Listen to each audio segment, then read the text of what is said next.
Welcome back to the channel. Today we're going to be talking about The Birth of the Palestinian Refugee Problem Revisited by Refuting Morris. This is one of these books that I think I would have told people when I started this process, I wish I'd read this book in the beginning, but I'm actually really glad that I didn't, because if I had read it in the beginning, I would have taken many of Refuting Morris's assertions at face value because he's so overwhelming in all the footnotes that he documents. I'm a big believer in footnotes. I'm a big believer in going back and proving your arguments. But he can't escape his personal biases, which come out over and over in the text. And I have now read and studied enough to distinguish between when Benny Morris, the person, is coming out and making assertions, which are crazy, and when Refuting Morris, the historian, is giving us fact after fact after fact, which sometimes contradicts Refuting Morris, the person. So that's been fascinating for me. And there are people who don't like Refuting Morris for any number of reasons. I get that. But as far as historians go, however repulsive his personal views are, he has been of great value to this conversation. Not least of which because a lot of the facts that he has undermines Israeli mythology about their heroism in 1948. So I suppose that's what I would start with is, if you've read 1948, which I'll put a card up to below, I've already reviewed, not a card up to below, I'll put a card up in the corner for you to look at. This is very much a companion piece of this book. In fact, there are large portions of this book that appear here, or portions of this book that appear in that book. The distinction is the 1948 book is very much a military history book. So it goes more into the military history question. This is very much, as it says, about the refugees. So that focuses on the refugees. But because they're both talking about 1948, there's a lot of scholarship that he did that he just replicated. He didn't have to repeat himself. He just went and copied and pasted what he already wrote, right? You can't plagiarize yourself. So I think these two books should be read together in order to reinforce your knowledge of what happened in 1948. And I suppose we can start by setting the stage a bit. I want you to see these maps. So, for example, all of those dots, those are former Palestinian villages. This is the empty land that nobody was living in, apparently, that the Zionists had hoped to come and colonize. The problem is there were already people there. Here's another closer up map to give you a sense of things. But there were plenty of villages there, and many of them were ethnically cleansed. Now, Morris's great point, and we'll come back to this over and over, he keeps saying over and over, there was no systematic plan. So what he, as a historian, will say, show me the evidence where there's a smoking gun and it says, please expel and murder all the Palestinians, and it's signed by a government official. You're not going to find that document. And part of it was because David Ben-Gurion was so cunning and smart that he knew history would judge him, and he didn't put things in writing. But even in this text, Morris chronicles a situation in which he is asked, what should we do? And he makes a gesture saying, essentially, expel them. And it was understood by everybody in that conversation. But that's not written down. Ben-Gurion knew that if things were written down, then he could be called out for it, and he didn't. So give credit to David Ben-Gurion for being smart enough not to write it down. But Morris clings on to this like this is something that saves him. So since there wasn't a plan, and then he goes through and documents how everyone expelled everybody.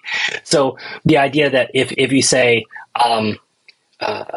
there's no plan that says kill all of the Palestinians or expel all the Palestinians or whatever it might be, but then your soldiers do it, your commanders do it, your civilians do it, your settlers do it.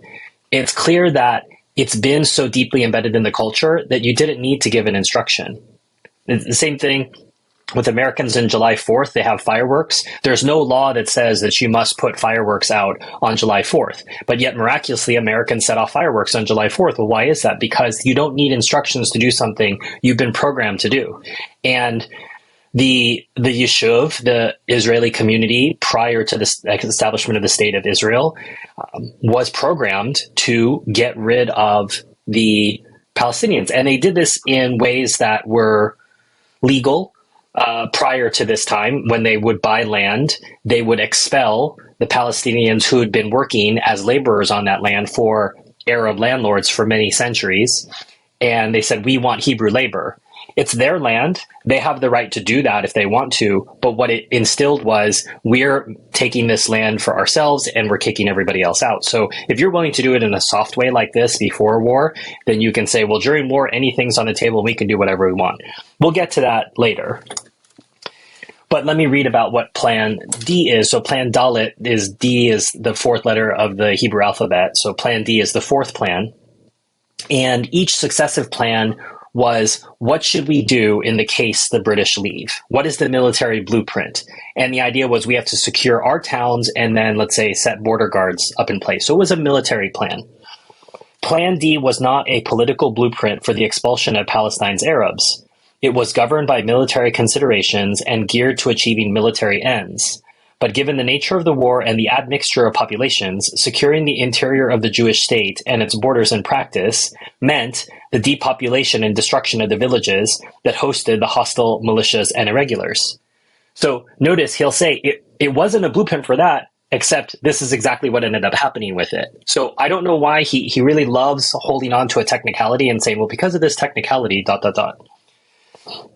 The plan called for operations against enemy settlements, which are in the rear of, within, or near our defense lines, with the aim of preventing their use as bases for an active armed force.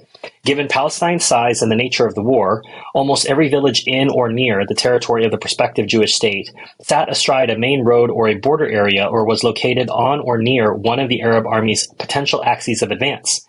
Plan D provided for the conquest and permanent occupation or leveling of villages and towns. It instructed that the villages should be surrounded and searched for weapons and irregulars. In the event of resistance, the armed forces in the village should be destroyed and the inhabitants expelled. In the event of non-resistance, the village should be disarmed and garrisoned. Some hostile villages were to be destroyed by burning, demolition, and mining of the ruins, especially villages that we are unable to permanently control. So this is just straight out of the order, the plan. So this isn't some conspiracy theory, made up by the Palestinians. This was written down, and this was IDF policy. So when you realize that Plan D as an idea was, what are we going to do when the British leave? If you say that the Jews accepted the partition plan in the Jewish areas, what you have, at least until May, when Israel unilaterally declares independence, is the ostensible government of its citizens making war on its own citizens. So there were Arabs, Palestinians, living inside the areas in which, and we probably won't have time to talk about the UN partition resolution in this review, but the idea of the Arabs that were living there, remember that this wasn't entirely clear in the Yishuv and among the Zionists. Are we going to live with the Arabs or are we not? The overwhelming majority opinion was, no, we're going to have to find a way to be the majority. We're going to have to bring in a lot of settlers, but they can't be the majority. Or we're going to have to get them to leave. Herzl, remember, famously writes in his diaries, we shall have to spirit the penniless population across the border, give them jobs, get them out of here. And so if you understand that the argument is always, oh, well, they made war on us and this is what happened. It's like, well, what about all the expulsions that happened prior to May 15th? So that's when the Jewish state declared.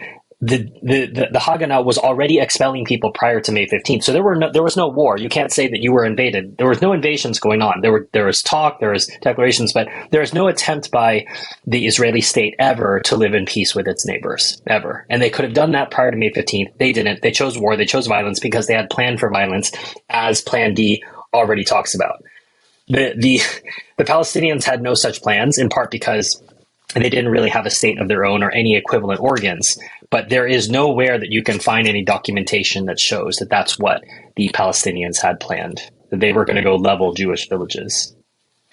So I always try to, whenever possible, talk about the Nakba and give accounts of it, because as I say, I didn't have that education. I don't have Palestinian relatives who can tell me from their own experience what happened. So I always just try to, when I find an account for the Nakba, I try to read it so that we can try to understand and learn over and over what the expulsion story was like. So I'm just reading from one here.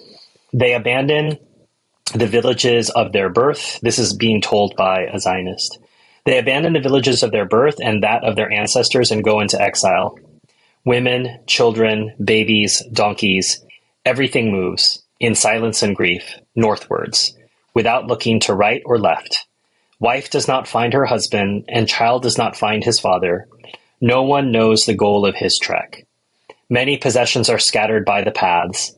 The more the refugees walk, the more tired they grow, and they throw away what they had tried to save on their way into exile.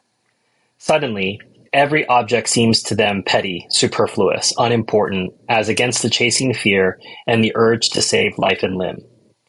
I saw a boy aged 8 walking northwards, pushing along 2 asses in front of him. His father and brother had died in the battle, and his mother was lost. I saw a woman holding a 2-week-old baby in her right arm, and a baby 2 years old in her left arm, and a 4-year-old girl following in her wake, clutching at her dress. Near Sasa, I saw suddenly by the roadside a tall man, bent over, scraping with his fingernails in the hard, rocky soil. I stopped. I saw a small hollow in the ground, dug out by hand with fingernails, under an olive tree. The man laid down the body of a baby who had died in the arms of his mother, and covered it with soil and small stones. I saw a 16-year-old sitting by the roadside, naked as the day he was born and smiling at our passing car. So this is not some hyped up Palestinian conspiracy theory about the Nakba. This is a Zionist, an Israeli soldier, telling you what he saw. And these are the scenes that he experienced. So now I'm going to read some assertions of Benny Morris. And remember, for those of you who are not native English speakers, I understand sometimes some of these words might not be familiar, but an assertion is simply a statement that you make in which you don't adduce any proof. You don't provide any proof for it. And in some cases, it's manifestly ridiculous. So, for example, in his introduction, he says, a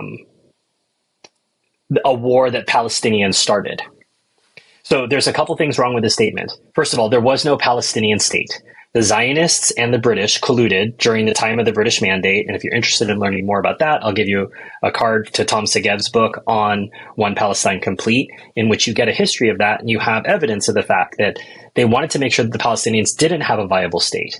So to say the Palestinians started the war makes it sound like they were a nation. They made a declaration of war and then they executed that. And that's not what was happening. What was happening was the IDF was attacking a lot of civilians and some irregular forces of other countries.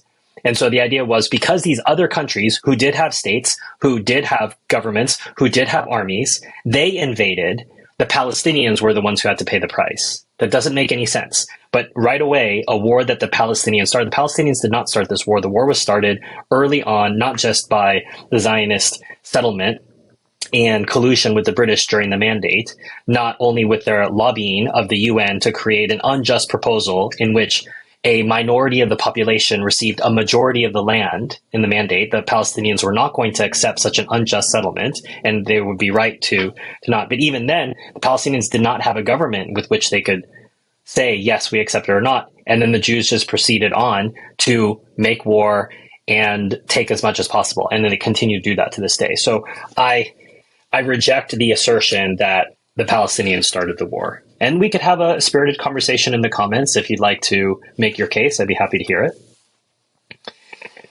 Also, don't forget that we have Jewish terrorism prior to this, the most famous of which is the bombing of the King David Hotel.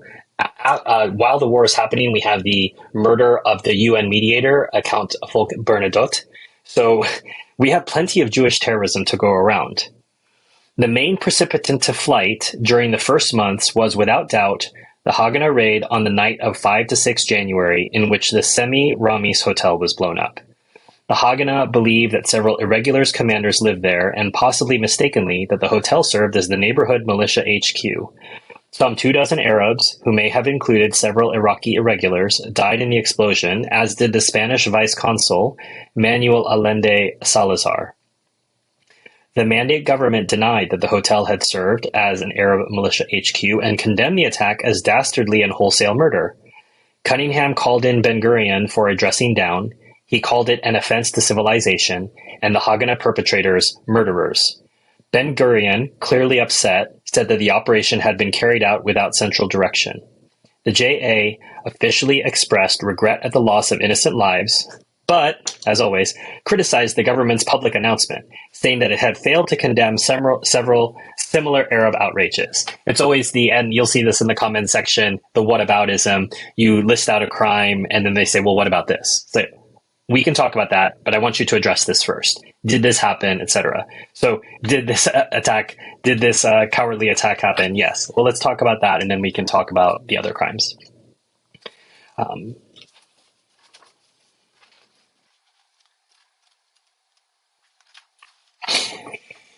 In the course of 1948 and the first half of a number of processes definitively changed the physical and demographic face of Palestine. Taken collectively, they steadily rendered the possibility of a mass refugee return more and more remote until, by mid-1949, it became virtually inconceivable. These processes were the gradual destruction of the abandoned Arab villages, the cultivation or destruction of Arab fields, and the share out of the Arab lands to Jewish settlements, the establishment of new settlements on abandoned lands and sites, and the settlement of Jewish immigrants in empty Arab housing in the countryside and in urban neighborhoods. Taken together, they assured that the refugees would have nowhere and nothing to return to. So this is ridiculous in a number of ways. The idea is, well, because Jewish immigrants moved into these places, well, this is not possible. It's like, well, did they have title to the land? If not, they're interlopers and they have to leave. We have precedent for this. For those of you who are familiar with Romania, when they wanted to rejoin the EU, things that they had done under the nationalist government of Ceausescu had to be rolled back. And one of the things that Ceausescu had done was he had basically just stolen property from people. So Germans had many land holdings, which was just nationalized by Romania and given to Romanian families. So keep in mind, and I met one of these Romanian families. They'd lived in that house for 20 years. It had been given to them by the Romanian government. But when Romania wanted to join the EU, the house had to be given back to the owner, who was a German, and I think he had a son who was still alive. They claimed it.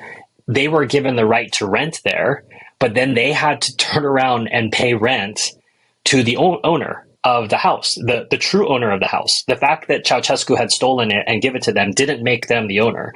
And so here, Benny Morris is saying, well, it's not possible for the refugees to return because there are Jews living there now. So, well, how did the Jews get there? They were brought there and they were installed there by a government who gave them land that they had no right to give them. So they can be expelled as well. Now, I'm not saying that that's the solution, because obviously it's been many years now and people have lived there, and any sort of solution to this problem shouldn't try to inflict more trauma in order to solve a previous trauma. I think we have to find a way to live together. I'm more and more leaning towards a really holistic solution rather than one that is totally just for the Palestinians. There has to be some proper balance of justice and mercy and understanding and sympathy for everyone involved.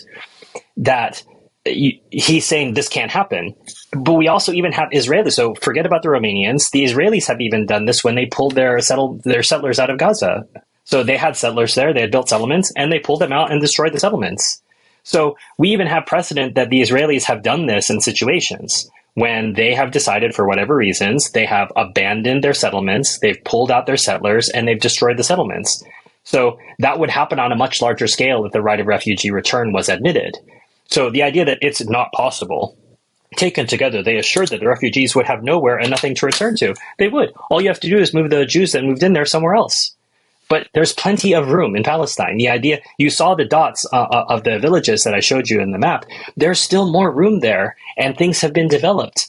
There's desalination now. There's all sorts of ways that a single or even a binational state could get along. And there'd be plenty of room for everyone who wants to return. Keep in mind, not everyone will want to return, but it is possible. So his dismissal here, I just reject wholesale. And it makes it sound like, oh, well, there are some accidents that happen, and that's why the refugees can't return. This is just an assertion from his part. It's just an opinion. It's not anything that's proven. And so, as I say, I want to praise Benny Morris when he brings out good things, but when he just says things, I need to push back on that. And I wouldn't, as I say, if I had read this book at the beginning of my journey, I wouldn't have been able to push back because I didn't know what I know. I hadn't studied what I'd studied. So I would just believe whatever he had to say, potentially. Thus, despite the fact that no clear guidelines were issued to the commanders of the advancing IDF columns about how to treat each religious or ethnic group, what emerged roughly conformed to a pattern as if such instinctive guidelines had been followed by both the IDF and the different conquered communities. So Layla Parsons, in her essay in the War for Palestine, I'll put a card to that as well, she points out that this hypothesis, the randomness hypothesis that, oh, well, there wasn't any plan to kick anybody out, fails because no Druze were expelled. If you're unfamiliar with the Druze, you can look them up. I talked about them a little bit in that review, that they are a people who had made peace with the IDF prior to hostilities commencing, and no Druze communities were expelled. Muslims were expelled, Christians were expelled, but no Druze were expelled. So there was clearly a policy. It wasn't written. That, remember, Morris is always, where's the evidence? Where's the evidence? Clearly it wasn't written, but it was still followed. So you don't have to have a written order in order to have people who understand what's going on, and they follow the unwritten orders anyway. So that's something to keep in mind, that this was the book that Layla referred to, and I was seeing it here in person, that he can't really make the case that there was no order when we have no Druze expelled. Absolutely zero evidence of any Druze being expelled. Here again, he says, the first Arab-Israeli war of 1948 was launched by the Palestinian Arabs. It was not launched by the Palestinian Arabs. It was launched, at least, in most likelihood, by the Haganah, who rejected the UN partition resolution. The UN partition resolution was unjust, embarked on hostilities aimed at preventing the birth of Israel. That war, and not design, Jewish or Arab, gave birth to the Palestinian refugee problem. So this ignores the fact that the partition was unjust, and prior to the partition being unjust, the mandate was unjust, and was among all of the mandates, Egypt, Syria, Iraq, all these other mandates, the people were not allowed to democratically self-determine their destiny. The minority population came in and took over the country and managed to persuade the UN to give them a majority of the land, despite the fact that they were a minority of the population. The idea that it's like someone moves into your house, you then have the police have a vote in which this person is given 56% of your house, or I think it's 55%. This person is given 55% of your house, and you need to accept it, or you're a warmongering, hateful person who doesn't like Jews. No, I just don't like injustice, and I'm not going to accept it just because the UN, some magical body, has decided it. We know that the UN is perfectly capable of ignoring great crimes over and over and over until someone guilts them into doing something. The displacement of Arabs from Palestine, or from the areas of Palestine that would become the Jewish state, was inherent in Zionist ideology and in microcosm in Zionist practice from the start of the enterprise. Very true, and he has proven that numerous times in both of these books. So even though it wasn't a written policy, he's saying it was inherent in Zionist ideology and in microcosm in Zionist praxis. Again, if you don't know that word, it means practice. It's what they were doing from the start of the enterprise, meaning from when they first moved in the 1880s. The piecemeal eviction of tenant farmers, albeit in relatively small numbers, during the first 5 decades of Zionist land purchase and settlement naturally stemmed from this, so that's 1880 to the 1930s, and in a sense hinted at the underlying thrust of the ideology, which was to turn an Arab-populated land into a state with an overwhelming Jewish majority, and the Zionist leaders thinking about and periodic endorsement of, quote, transfer during those decades. Remember, transfer is another way of saying ethnically cleansing, and ethnically cleansing doesn't, for all of the people who don't know what it is, and so, oh, the ethnic cleansing, why are there millions of Palestinians? Ethnic cleansing doesn't have to mean murder. It can mean moving people out of an area. That is ethnic cleansing, so that there are no people of that ethnicity that live there. So you can ethnically cleanse by murdering people, that's true, but you can also ethnically cleanse by expelling them and getting rid of them. So for those who are too uneducated to know that ethnic cleansing does not mean murder, there's your quick explanation. Which was to turn an Arab-populated land into a state with an overwhelming Jewish majority, and the Zionist leaders thinking about and periodic endorsement of transfer during those decades, voluntary and agreed, if possible, but coerced if not, readied hearts and minds for the denouement of 1948 and its immediate aftermath, in which some 700,000 Arabs were displaced from their homes, though the majority remained in Palestine. So here again, very good. There's a lot there that I agree with, and a lot that he proved, not just in this book. This is what I read was taken from the conclusion. He says a number of other, crazy things, which I suppose I don't have time to get into all of it, but I'll just read a few. He says there were also powerful vengeful urges at play, revenge for the Palestinian onslaught on the Yishuv during December 1947 through March 1948, This implies that there was no attacks from the Shuv, from the Lehi, from the Stern Gang, from all of these other Jewish terrorist groups upon the Arabs. He doesn't mention that. The pan-Arab invasion of May, June, and the massive Jewish losses. There were no massive Jewish losses. I don't know where he came up with that. I wrote in the margin, what massive Jewish losses are you talking about? The protracted, bitter war that had resulted in the death of 1 and the maiming of 2 in every 100 in the Jewish population. He makes that sound like that's a big deal, but the proportion's much, much higher on the Palestinian side. He doesn't list a number, but he makes it sound like the Jews suffered more here, but we know by evidence that it wasn't the case.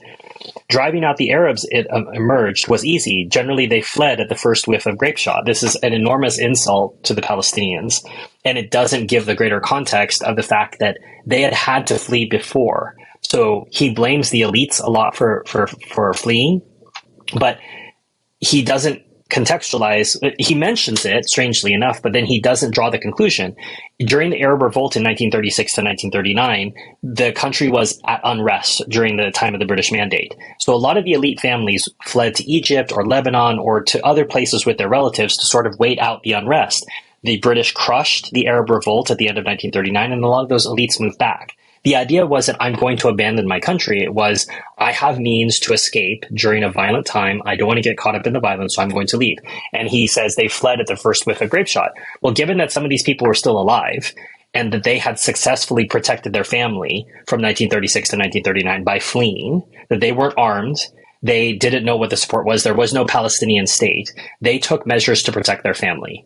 And Morris is basically calling them cowards. Whereas he doesn't point out here in context, despite the fact that he pointed out in the 1948 book that the policy of the Yishuv and the Haganah was you're going to die to the last man. Kibbutzim were never allowed to evacuate. If they were fighting and they requested evacuation, they were denied. So the discipline and the esprit de corps, it's admirable in terms of we can't say that the Haganah didn't possess this, the Yishuv didn't possess. They had an iron will that they were going to hold on to their state and you're going to die to the last man. Well, they were being formed that way. They had the weapons to do that. They had the esprit de corps, they had the training. These were civilians. And so they're trying to compare apples and oranges. And I just don't think that's fair. He also says, in general, the advancing Haganah and IDF units were spared the need to face morally painful decisions to expel communities. And I said, what morally painful decisions? There were no morally painful decisions. Never. Very rarely. He does give a couple cases in which people were unsure, but it wasn't as if they were really struggling. They weren't sure whether they had orders or not to do so. But it wasn't morally painful. This is just Morris sort of adding on his own ideas. But they're not backed up by facts, or the facts that he offers contradict his own opinion here. Now here, I really appreciate what he says here. There's a lot of nuance, and I appreciate this. What happened in Palestine, Israel over 1947 to 1949 was so complex and varied, the situation radically changing from date to date and place to place, that a single cause explanation of the exodus from most sites is untenable. True. At most, one can say that certain causes were important in certain areas at certain times, with a general shift in the spring of 1948 from precedents of cumulative internal Arab factors, lack of leadership, economic problems, breakdown of law and order, to a primacy of external compulsive causes, Haganah IDF attacks and expulsions, fear of Jewish attacks and atrocities, lack of help from the Arab world, and the AHC. The AHC is the Arab Higher Committee, sort of somewhat government of Palestine, but not really given that power by the other Arab forces, which tells you it wasn't really a state, and a feeling of impotence and abandonment, and orders from Arab officials and commanders to leave. In general, throughout the war, the final and decisive precipitant to flight in most places was Haganah, IZL, LHI, or IDF attack, or the inhabitants' fear of imminent attack. Let me repeat that.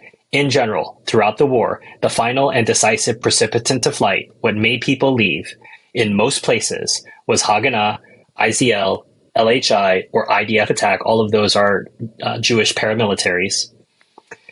Or the inhabitants' fear of imminent attack. Those were the reasons they left. And that's undisputed.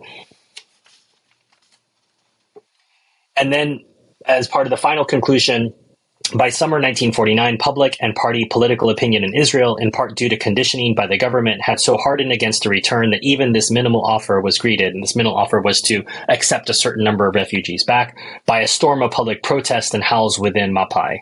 In any case, the sincerity of the Israeli offer was never tested.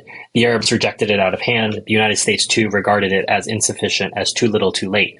Morris is seeming to imply here that Israeli public opinion is necessary. It would be good if we want to respect democratic processes and that matters. However, sometimes injustice is such that you cannot allow for the domestic opinion of the conquering state to prevail. So the idea is, well, we don't really want to allow refugees. Well, is it really up to you, given that you stole all this land and you expelled and murdered and raped a lot of people? Why do you get to decide what happens? What is your moral rectitude for that? Where is your moral basis for your public opinion? So more, and that's what people say today, why most people in Israel are opposed to the two-state solution, and that solution can't happen. I'm not going to advocate today for, a solution to the problem, but I'm pointing out that sometimes something can be imposed on you and you don't like it, but you accept it. And the case that I'm thinking of is the current situation in Bosnia. Now, keep in mind that was in the 90s. Here we are in 2024, and there's a lot of problems there. But they've managed to find a way that neither of them really liked to live together in one country for a number of years now and function in some way. So that's something to think about, that whether that's right or wrong, the idea that, well, the only solution is for the Israeli people to decide. No. Or the only way is for the U.S. government to do something. No. Both of those would be great. If the Israeli government, led by the Israeli people, renounced violence and decided that they were actually going to be just, that would be wonderful.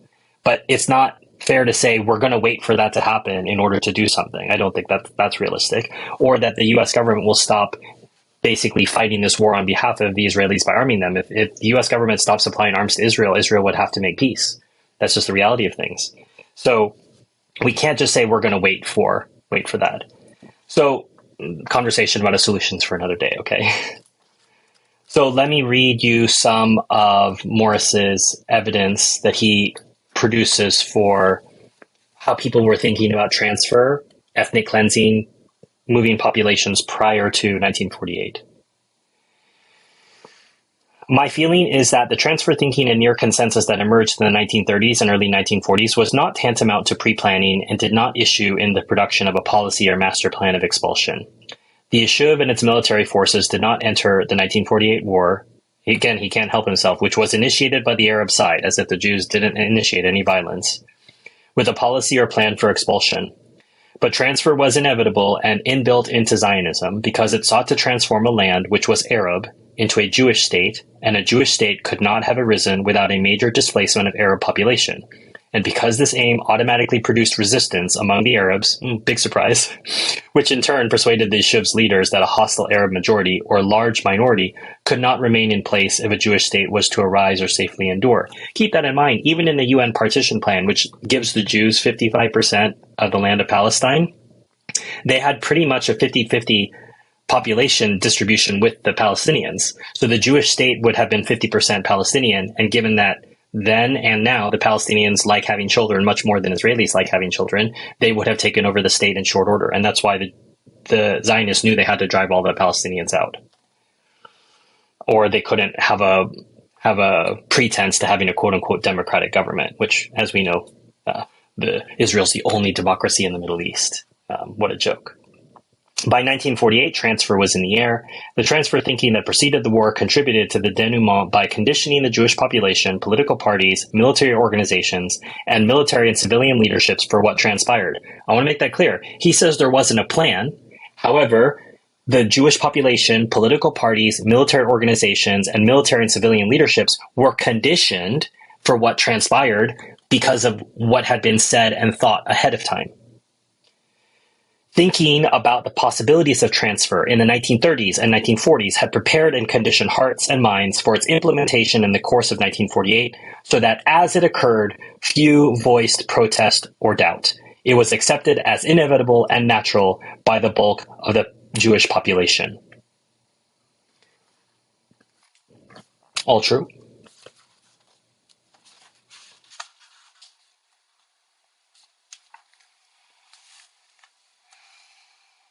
When did this come from? This looks like this came from period of the Mandate. The initial difficulty of persuading the Arabs of Palestine to leave their homes has been overcome by Jewish terrorism and Arab panic. It seems possible that the solution may lie in their transference to Iraq and Syria. The project of resettling the refugees in the Arab states would have to be launched with utmost care. If it were put forward at the present stage, the immediate reaction in all Arab minds would be that we had been working for this all along. But if it becomes obvious that through unwillingness on the part of either the Jews or the Arabs, there is little or no chance of the displaced Arabs of Palestine being reinstated in their own homes, it might be put forward as a solution to the problem as it then appeared. For years, the Zionist advocate and novelist Israel Zangwill had been trumpeting the transfer solution to the Arab problem. I like to call it the final solution to the Palestinian problem. We cannot allow the Arabs to block so valuable a piece of historic reconstruction, and therefore we must gently persuade them to trek. After all, they all have Arabia with its 1,000,000 square miles. There is no particular reason for the Arabs to cling to these few kilometers. Let them fold their tents and silently steal away. That's their proverbial habit. Let them exemplify it now. It's just like Arabs to be nomads, so they should do it now so that we can have this land. Chaim Weizmann from the Jewish Agency, he's trying to get people to move to Iraq. Iraq is in urgent need of agricultural population. It should not be impossible to come to an agreement with King Faisal of Iraq by which he would take the initiative in offering good openings for Arab immigrants. There should be suitable propaganda as to the attractions of the country, which indeed are great for Arab immigrants. And there should be specially organized and advertised facilities for travel. We, of course, should not appear to be promoting this, but I see no reason why His Majesty's government should not be interested. There can be no conceivable hardship for Palestinian Arabs, a nomadic and semi-nomadic people, to move to another Arab country where there are better opportunities for an agricultural life, like English people moving to Canada. So, once again, it's all about money. Your land doesn't matter. Yet they want to ridicule people for leaving the land because they're being terrorized by paramilitaries. So since we just need to move people, give them better economic, why do they care about this? Well, you care about the land. Why are Jews allowed to care about Palestine, but Arabs can't because it's in their culture to move around? I mean, just the fact that these things were said out loud, printed, and that it's available to us should indicate to anyone who is serious that so many aspects of what is happening today were planned a long time ago, thought of a long time ago, even articulated, said out loud, written, and we have all the evidence here. And Benny Morris is one of the people helping to bring us that evidence. And for that, I am grateful, despite some of his repugnant personal opinions. Throughout these first months of the Civil War, there was also an underlying desire among Zionist officials and Haganah officers to see as few Arabs as possible remain in the country, and occasional concrete proposals designed to obtain this result were tabled. On 4 January 1948, Dunning wrote, David Hakohen, a senior Mapai figure, believes that transfer is the only solution. I, for my part, agree. Tel Aviv District Haganah officers V. Auerbach's recommendation of early January 1948 was perhaps atypical in its forthrightness, but not in its intent. I propose that Jaffa's water reservoir be put out of commission, and by so doing we shall force a large number of Arabs to leave the city. Now keep in mind, not all Zionists thought the same way on things, and I think Morris does an admirable job of reporting the discrepancies and the somewhat protest, particularly of Mapam, the sort of peace party, you could say, at this time, for some of the outrages. So I'm going to read some of that. The Zionist Public Catechism, at the turn of the century and well into the 1940s, remained that there was room enough in Palestine for both peoples. There need not be a displacement of Arabs to make way for Zionist immigrants or a Jewish state. There was no need for a transfer of the Arabs, and on no account must the idea be incorporated into the movement's ideological political platform. So what's very telling here is he says the Zionist Public Catechism said this. This is what they had to say in order to make sure that the idea wasn't rejected. Because if they had said that the Arabs have to go, then Zionism would be dead in the water. People couldn't allow themselves to be associated with that. Even if they didn't like Arabs, they knew that they couldn't allow for that. but it's the Zionist public catechism. The Zionist public catechism. Privately, the majority of the leaders, including Herzl, including a lot of the founding fathers, believed that transfer was the only way to go because they believed in a Jewish state, and a Jewish state has to be run by Jews, and ideally that it should be only Jews and no one else around. Infamously, recently, this is in June of 2024 when I'm recording this video, an Israeli former member of the Knesset went on television and quoted Hitler and saying, as Hitler said, even if there's one Jew left, like we can't have it. So he was saying, even if there's only one Palestinian left in Gaza, then it's a problem. Talk about lack of self-awareness, that you're quoting Hitler to make a point about why Palestinians have to be ethnically cleansed out of Gaza. And there's no reaction. This Jews quoting Hitler. You can't make it up, but that is the state of Israel for you, ladies and gentlemen. Given the chaotic civil war situation and the embryonic nature and powers of the new institutions of state, Haganah and civilian behavior in each locality regarding abandoned property was not all the committee hoped it would be. Pillage and vandalism continued. In early May, Horowitz resigned in disgust, charging that the committee was without influence on the course of events. He was appalled by the looting. He may also have been put off by expulsions and the razing of villages.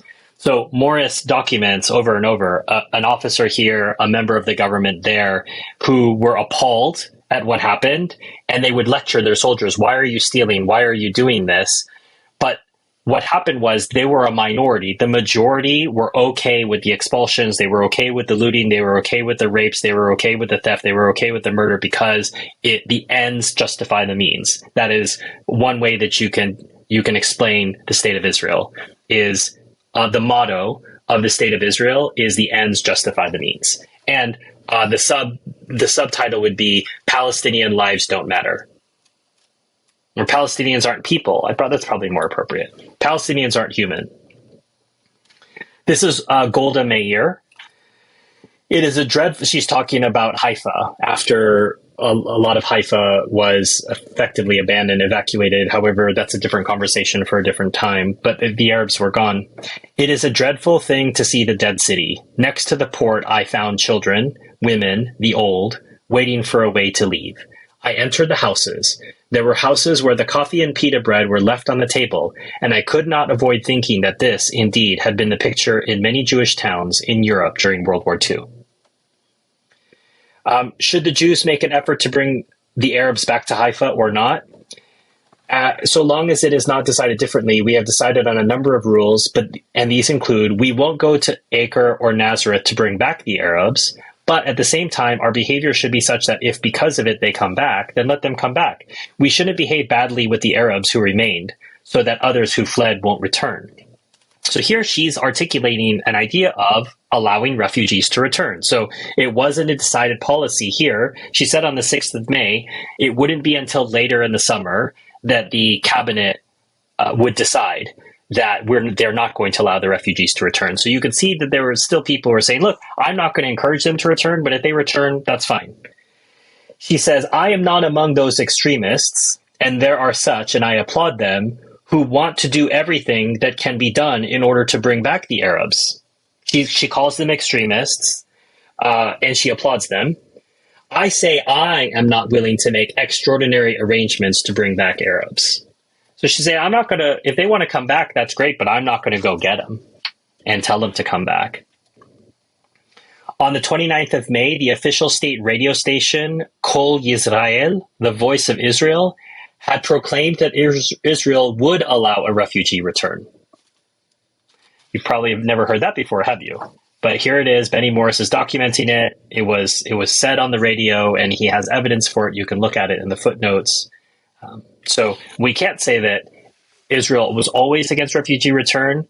There was a minority who wanted it, but they were drowned out by the majority and the public opinion who didn't want it. But we can't say that they were always opposed to it because we have evidence that they weren't. There was a protest to Ben Gurion by several leading intellectuals, including Martin Buber. They did not think that they're talking about resettling Deir Yassin after, as you may or may not know, there was a major massacre at Deir Yassin. And this document, this protest said, the Deir Yassin episode is a black stain on the honor of the Jewish people. It is better for the time being to leave the land of Deir Yassin uncultivated and the houses of Deir Yassin unoccupied, rather than to carry out an action whose symbolic importance vastly outweighs its practical benefit. The settlement of Deir Yassin, if carried out a mere year after the crime, and within the regular settlement framework, will constitute something like approbation of the slaughter. To hear a few sensible Jews saying, the optics of this are bad, and Deir Yassin is a stain on the honor of the Jewish people anyway. What was the response? Ben Gurion failed to reply, and there was a settlement established there. Several cabinet ministers, 2 chief rabbis, and Jerusalem's mayor attended the dedication ceremony. Just shows you these are Jews protesting to their own government, and the Jews don't listen to them. Do you think they're going to listen to goyim, who have to these non-humans, these human animals? They're not going to listen to that. So this is an example. There are so many atrocities that are documented in the book. We're going to talk about that in part 2 of this. So thank you for being patient. If you're still watching the review at this point, wow, I am so impressed. You are as interested as I am in learning, and I applaud you. We're almost to the end of this part. Thank you for staying with me. But this is one of the atrocities that were carried out, where this is talking about Nazareth. So the idea was Ben Gurion didn't want to expel the inhabitants of Nazareth because Nazareth was a well-known Christian town, and he didn't want to face the wrath of the majority Christian world. And so he made sure there were no expulsions. However, somehow the local commander didn't get the memo. The following day, the 17th of July, the army issued an expulsion order. According to Ben Gurion, it was Carmel, the front commander, who had given the order to uproot all the inhabitants of Nazareth. According to Colonel Ben Dunkelman, the Canadian commander of 7th Brigade, the order had come from Laskov, his immediate superior. Hours earlier, Laskov had appointed Dunkelman military governor of Nazareth, but Dunkelman was shocked and horrified and refused to carry out the order, forcing Laskov to obtain higher sanction. Laskov asked IDF General Staff for a ruling. Tell me immediately, urgently, whether to expel the inhabitants from the city of Nazareth. In my view, all, save for clerics, should be expelled. The matter was referred to Ben Gurion, who vetoed the proposal. According to the order of the defense minister, the inhabitants of Nazareth should not be expelled, the Golani Brigade was told that evening. Meanwhile, Laskov appointed another officer as military governor in Dunkelman's stead. So we have evidence of the fact that Ben Gurion would intervene to stop expulsions, which means by implication that he would sometimes not act and allow expulsions to happen. So if he was willing to intervene to stop an expulsion from happening, he could also not intervene and allow an expulsion to happen. That's just an obvious mathematical conclusion. This is from the party co-leader of Mapam, Meir Yaari. Many of us, and apologies for any Hebrew speakers, I'm sorry if I'm mispronouncing Hebrew. I will try and learn to do better. Many of us are losing their human image. How easily they speak of how it is possible and permissible to take women, children, and old men and to fill the roads with them, because such is the imperative of strategy. And this we say, the members of Hashomer Hatzair, who remember who used this means against our people during the Second World War. I am appalled.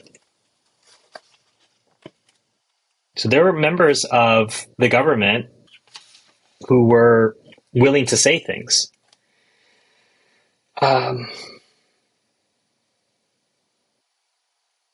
I couldn't sleep all night. This is something that determines the character of the nation. Jews, too, have committed Nazi acts. I didn't say it. This is a Zionist that's saying it. And then there's just a lack of accountability and there's a lot of finger pointing that goes on. And as always, the IDF refuses to take responsibility for anything. When there was trying to be an investigation, the committee encountered evasiveness, delays, and silence from the IDF. The officers refused to cooperate and testify. There was an inquiry into the atrocities, and the IDF refused to cooperate with their own government. Do you think they're going to cooperate with Amnesty International, Human Rights Watch, the UN? They won't even cooperate with the Israelis. Before they ruled in, people were allowed to return to their land. Arabs, but before they were able to, members of Kibbutz Lahavot Haviva, which was from Mapam, who had settled on the lands on the 11th of August, blew up the remaining Arab houses. The kibbutzniks said they had been ordered by the army to carry out the demolition, and the IDF had given them funds for this purpose. The army denied this. Be that as it may, the destruction assured that the inhabitants would never return to the site. Classic. Keep in mind, for those of you who don't know, the settlers, their main job, they wake up every morning and they go terrorize Palestinians. Sometimes they're wearing military gear because some of them were reservists in the IDF, and so they have that kind of gear with them.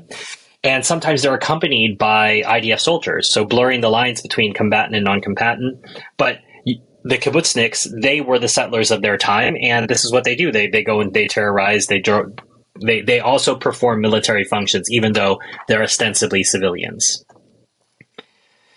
So finally, last thing I'll talk about in today's part is the decision against allowing refugees to return. Once, let's say we get to the late summer, it had become clear in cabinet that it was a majority opinion, but the minority did have their say, but they were overruled.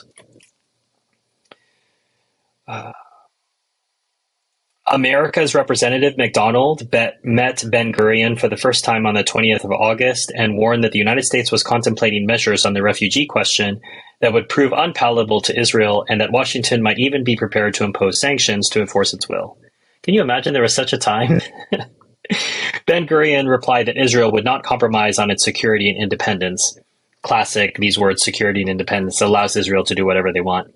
Returning the refugees, so long as an invading army was on Israeli soil, was hazardous. We could not allow back one who hates us, even if sanctions were imposed on us, he concluded.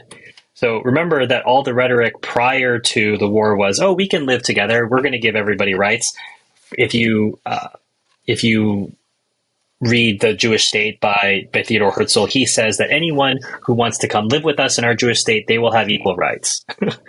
Clearly, Ben-Gurion disagreed with Herzl on this issue.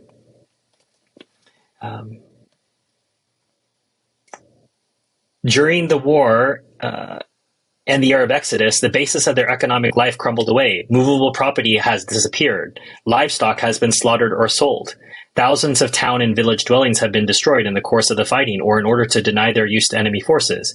And of those which remain habitable, most are serving as temporary homes for Jewish immigrants. There's sort of this idea, well, they can't come back. Say, well, who did that? Did the livestock slaughter themselves? Did the movable property steal itself? Did the village dwellings destroy themselves? Did the Jews move themselves in? So all of this was done. The implication is, who did this? So someone is responsible. You are going to have to pay for this if you want to live in justice. But that couldn't possibly be the case. The war that was fought, this is from General Eitan, the war that was fought in Palestine was bitter and destructive, and it would be doing the refugees a disservice to let them persist in the belief that if they returned, they would find their homes or shops or fields intact. In certain cases, it would be difficult for them even to identify the sites upon which their villages would stood. No one believes that. He's making up a straw man. So we would be doing the Palestinians a disservice to make them think that they're home. Of course, there was a war. There was no Palestinian thinking, oh, I'm going to go back and my house is fine and my fields are fine and nothing's been touched, especially given the reputation of the Zionists. No one would think that. So he's making an argument to nobody about nothing. Eitan added that masses of immigrants had poured into the country, and their absorption might have been impossible altogether if the houses abandoned by the Arabs had not stood empty. Oh, well, because there are a bunch of immigrants coming, it's so nice that we had these empty homes here. This is a crazy argument. So because these homes were here, we were able to absorb these immigrants. Well, no, the immigrants would have just had to wait somewhere else. As it was, the government took advantage of this vacant accommodation, i.e. stole the land. Generally, it can be said that any Arab house that survived the impact of the war now shelters a Jewish family. There can be no return to the status quo ante. Why not? And as I say, the evidence we have is produced by Israel itself in what they did in Gaza when they removed their settlers, crying on camera on Israeli TV, and destroyed the settlements. So it can be done. The question is, will it be done? So he says here, there can be no return. Clearly, there can be return. It's just that he said that there couldn't be a return, and that's not true. All things are possible. The last thing I want to talk about today is the idea of the moving goalposts. At first, the Jews were just saying, oh, we're so happy to be here. We're just glad that we could have a little land. And then they get the Balfour Declaration where it says a Jewish national home will be located in Palestine. It doesn't say the Jewish national home will encompass all of Palestine. And Jewish national home does not say a state. Oh, we're so happy. We're going to have a Jewish national home in Palestine, whatever that is. Okay, well, now we're going to get more. Now we're going to push for partition. And now we're going to get 55% of the land, despite the fact that we're the minority of the population. And then, we have to make sure all the Arabs get out of here. So it's not enough that we're going to get all this land from the UN. We also have to expel all the inhabitants. Now that's not enough. We have to take all of it. We have to take the West Bank, Gaza. We have to get rid of all of these people. There's always these moving goalposts from the Israelis. They're never happy with what they have because they feel very entitled, special, privileged because they're quote unquote the chosen people. However, politically and militarily, it was clear to most Israelis that a return would be disastrous. Militarily, and the war all understood was far from over, it would mean the introduction of a large potential fifth column. Politically, it would mean the reintroduction of a large disruptive Arab minority. Well, you should have thought of that before you decided to create a country where there was already a living Arab majority. The military commanders argued against a return, so did political common sense. Both were reinforced by strident anti-return lobbying by settlements around the country. So injustice can be enforced by public opinion. And that's what democracy gives you. It's a conversation for another day, maybe. Thank you for being part of potentially my longest part 1 review ever on the channel. Thank you for your patience. If you made it this far, congratulations, kudos, all of those things. If you enjoyed this part 2 will be premiering right after this, in which we talk about all of the atrocities, everything that happened. It'll be difficult to hear, but I encourage you to stick around for that. If you enjoyed this review, please hit like, subscribe, share it with people who you think could benefit from this, who are open-minded enough to hear about Israel's crimes, which they've never been told about by the mainstream media. One way that you can support the channel is by buying a copy of the book, which I've linked to below. You can also support the channel by joining my Patreon or becoming a member of YouTube, in which case you will get early releases of these reviews, in which case you'll be able to chat with me, talk with me about thought process, what went into making some of these videos, and a reminder that a portion of all of the proceeds from these different avenues will go this year in 2024 to the Palestine Children's Relief Fund. This is one way that you can help to support. If you don't support through my channel, please go to their website and consider supporting them directly. They help Palestinian children get medical care who might not otherwise be able to get it. As always, enjoy your reading.